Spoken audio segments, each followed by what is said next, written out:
Hello, YouTube. My timing is impeccable. Day's over.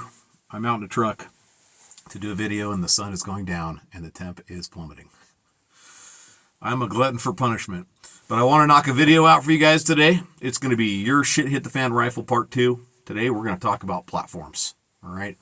Now, there's considerations we have to make. Well, first, we're going to use the 80-20 rule, right? 20% of what we do produces 80% of the results. So we're going to focus on this 20%. And to focus on it, we need to think about, are you in a group? Okay, if you are, what is your role? Because to know what tool we need for the job, we need to know what the job is, right? And, you know, if you're in a group of 20 people, does everybody need to have like a super multi-purpose rifle? No, right? If someone's capable of super long-range shooting, you want them to be able to take advantage of that in SHTF to reach out and get that big game from far away. Do you know what I'm saying? So you got to think about that. What is your role in the group? If you're lone wolfing it, that's different. Okay, that's the second thing we need to think about. If you're lone wolfing it, I don't suggest it, but if you're doing it, then a multi-purpose rifle is what you're going to need, which is it can do everything, but it can't do anything good. You know what I'm saying?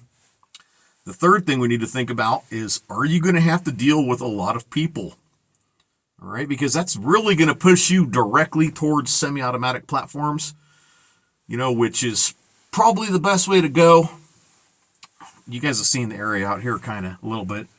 I don't think I'm going to have to deal with many people, but I still have some semi-automatic rifles because, dudes, if you need that firepower, you want it, right? When going with semi-automatics, though, you tend to be limited when it comes to cartridge selection, and we'll get into that.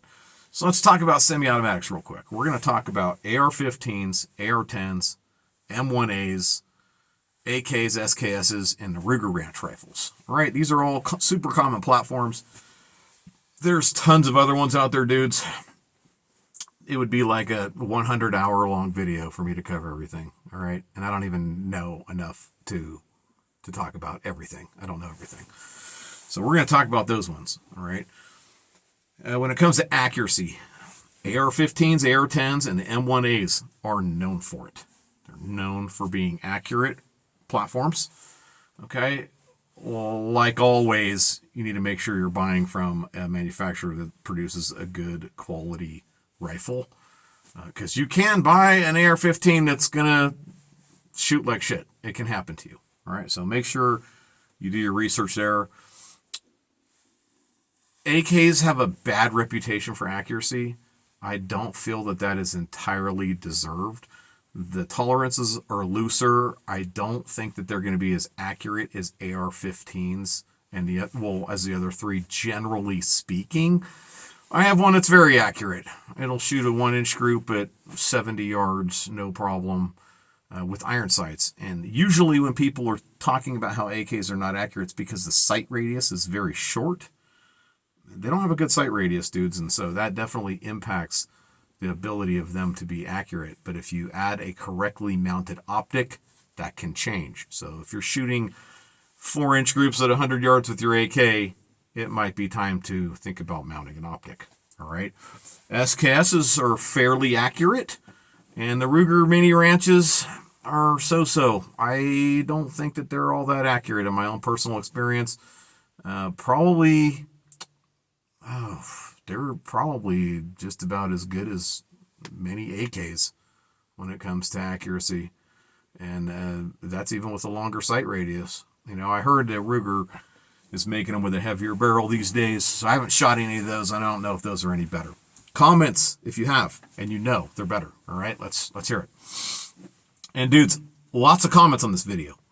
Let's go, man. If I say something and you're like, I don't know if I agree with that, like, throw it down there. When it comes to cost, AR-10s and M1As are going to cost you the most, although you can spend as much as you want on any rifle, all right? But those are just going to cost you money. There's like no way around it. They're going to be expensive. You know, AR-15s, the sky's the limit, but you can still purchase a good AR-15 for under $600. I see them at my local sporting goods store, all right? AKs used to be cheap. That's no longer the case. Now you're looking at about $1,000 for a good import. And there's American-made versions that will cost you even more with milled receivers and stuff like that. SKSs are still the most affordable of all of these firearms. And the Ruger Mini Ranches aren't cheap either. They're in excess of $1,000 last time I looked, and that was a while ago. All right. Let's talk about chambering options. Okay. When it comes to chambering options, in the AR-15, there's quite a bit of options, but they're all intermediate length cartridges. Okay, so we're talking like 5.56, 7.62 by 39, 6.8 SPC, 6.5 Grendel, 300 hammer, stuff like that.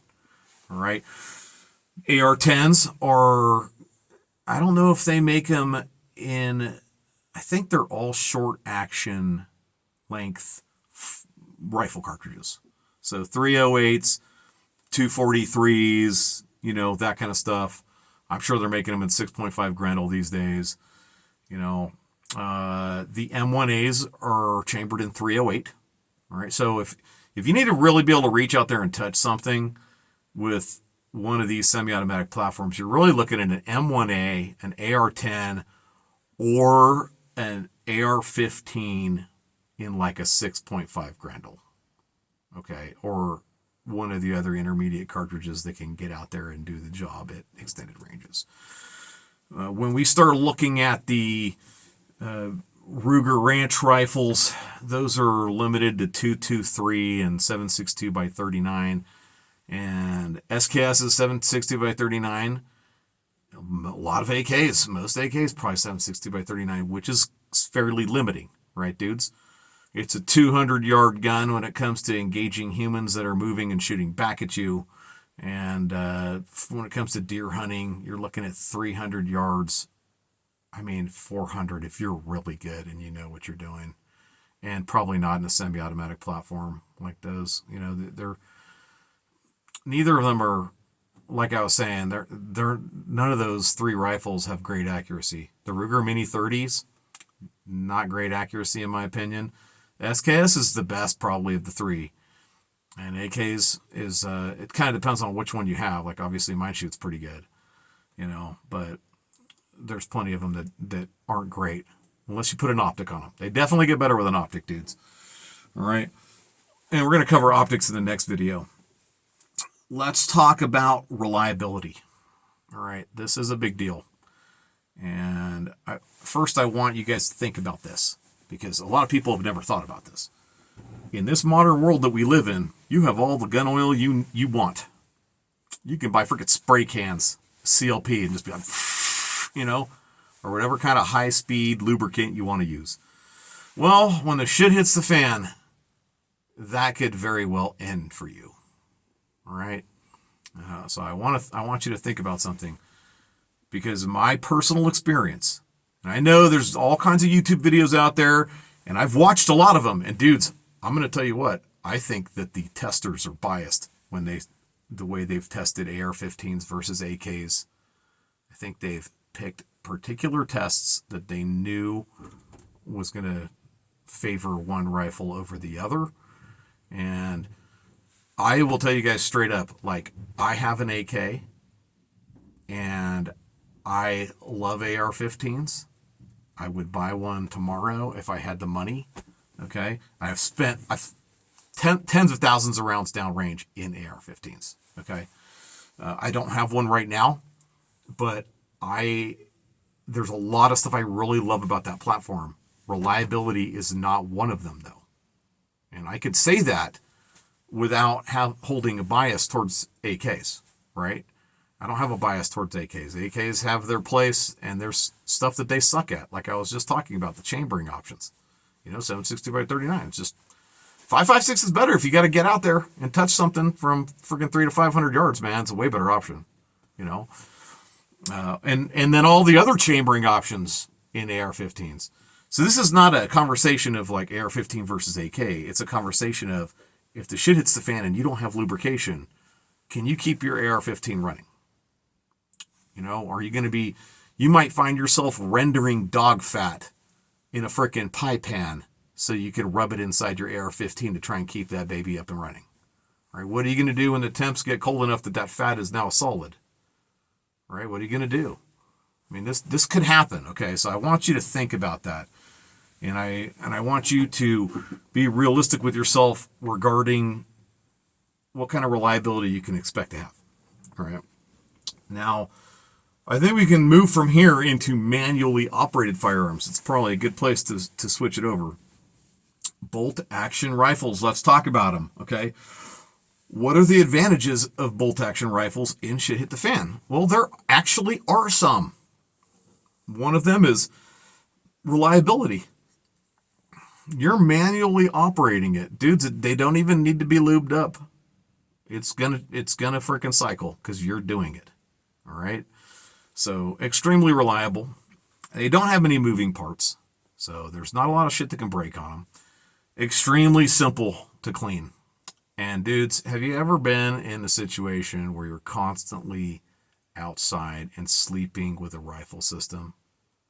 Like you're sleeping with it in your bag and they're constantly covered in rust. You know, not pitting, but they're constantly covered in rust every single morning and night you're doing maintenance. Have you been in that situation? Because I have. And I've done it for quite a bit of time. Okay. And bolt actions are easier and shit to clean. It's easy. It doesn't take any time. You know, it takes hardly any lube. Keep them up and running. And they don't even need lube to keep running, right? Chamberings. That's another place where bolt action wins. Dudes, if you can think up an existing cartridge out there, there's a bolt action rifle that's chambered in it. Okay?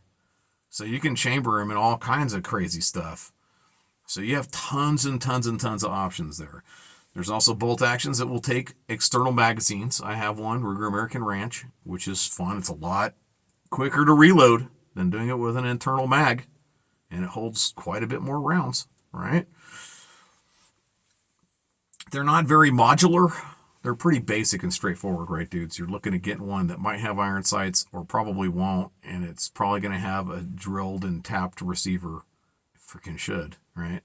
And you're going to throw some kind of optic on it. There's all kinds of options regarding stocks, synthetic, you know, laminated wood or regular wood. I will let you guys know that the laminated wood is far better than the regular wood. The regular wood will swell with water and can freeze and can dick up your shit. So make sure that wood is sealed well. Okay? If you're going to have regular wood stock on a rifle. Accuracy. Bolt actions are known for accuracy. You know what though? I got to be honest with you guys. AR-15s, AR-10s, M1As, they're pretty damn accurate as well. Good quality modern semi-automatic rifle is barely less accurate than a good bolt action, if at all. Okay? You are going to see a little bit of an advantage in velocity with the bolt action. We're talking like 100 feet per second because that bolt is locked forward, right? There's no gas being wasted to cycle it for you. All right, but how much of an advantage is that really going to add? Probably not much, unless you're doing some like extreme long range shit. Let's talk about lever actions, because I do think that they are going to play their own part in SHTF. You know, they're not too heavy, and I should have talked about the weight of bolt actions too. They're really not too heavy as well if you want to go with a lighter option, but you can get them as heavy as you want them. You know what I'm saying? Lever actions tend to be pretty light. They're usually designed to have been a field gun to a degree, you know, so people don't want to be lugging around some 12-pound rifle. They're usually pretty handy. The way the action is it doesn't take up a lot of room. So the barrel length, you know, like a 20-inch barrel on a lever action is, you're going to end up with the same length rifle as like a 14-inch barrel on a freaking AR-15. Kind of crazy how that works, but you know, that's basically how it works. There are some limitations regarding cartridges with most lever actions because a lot of them you're shooting these flat-nosed or round-nosed bullets because they're in that tube under the barrel, and they're not ballistically efficient, right? So you're not really going to reach out there super far and take shit down. Now, there are some exceptions, like the Browning BLR, you know, which shoots a 308 It might even be chambered in some other calibers. I'm not sure about that. I don't own one. I'd like to own one. I think they'd be cool to have. But there are some other options out there. Lever actions are faster to operate than a bolt action, and they tend to hold more rounds. On the flip side, they have a lot more moving parts, dudes, and they are much harder to maintain. Almost ridiculously hard to fully maintain. All right. Not something you really want to be breaking down all the way in the field, And there's really something to be said about not having to bring a lot of tools with you to maintain a firearm. That's another place where bolt actions just do great. I can take mine apart with no tools, and all I need is a freaking barrel brush and some bits of rag. Just don't need a lot of tools, So think about it, guys. And then we have single shot rifles. Yes, I'm going to talk about those as well, because they have a place too, guys. They're fairly affordable. You're generally looking at quite a bit of quality for what you're spending. They're lightweight, and they, as far as I know, all the ones I've seen come with iron sights attached and a means to attach an optic if you want to. And the chambering options are also amazing. So now you have a lightweight rifle with a ton of chambering options that's super basic. And this rifle has the least moving parts out of all the different platforms, guys. It has the least shit on it that can break. Okay? So, I don't know that I would choose that as my main rifle for SHTF. Matter of fact, I would not. But if you were in a group of people, or you had the ability to bug out with a vehicle, I would definitely consider bringing one. Or, I'd probably bring my single shot 12 gauge and a single shot rifle with me out to the woods if I was going to bug out by vehicle. All right. I think I'm going to wrap it up, dudes. I think you guys get the idea, right? You need to consider what you're going to use this rifle for, how it's going to fit in with your group, or are you lone wolfing it, whatever. We already talked in video number 1. What range do you need to take game at? I didn't even get into pistol calibers, like for lever actions, like 357 mag and stuff like that. For some of you guys, you know what? It could be like maybe you have a 357 mag lever action right now. You're never going to have to hunt game beyond 150 yards, and you also have to take small game like coons and possums and stuff like that, and you have a sidearm in 357 mag, and it just makes sense, and it's your only rifle. You know what? If it's what you got, it's what you got, man, and start practicing with it. Maybe think about putting an optic on it or increasing that sight radius if you do have a lever action that's shooting pistol, calibers. And that's it. We can only do what we can do too, right, dudes? And we're all limited financially. Well, most of us are, So we got to make it work with what we have. Okay. Hope you guys liked the video. Please get me some comments down below. It definitely helps the algorithm. And like it, share it with other people, help get the word out. I feel like I'm probably being a bit shadow banned by the powers that be. I don't think Google and YouTube like me very much. I think I'm sharing a lot of information that's actually going to help people get through what's coming. And I got to tell you, I don't think they want that. I don't think they want that at all. So that's it. I'll let y'all go. Check out my Patreon link in the description. I'm putting much longer videos on there. I just posted a 30-minute video for patrons only, and I have some other long ones on there. I'm just going to keep adding them, sharing extra details that don't make it into these public videos. Thanks, guys. See y'all in the next one.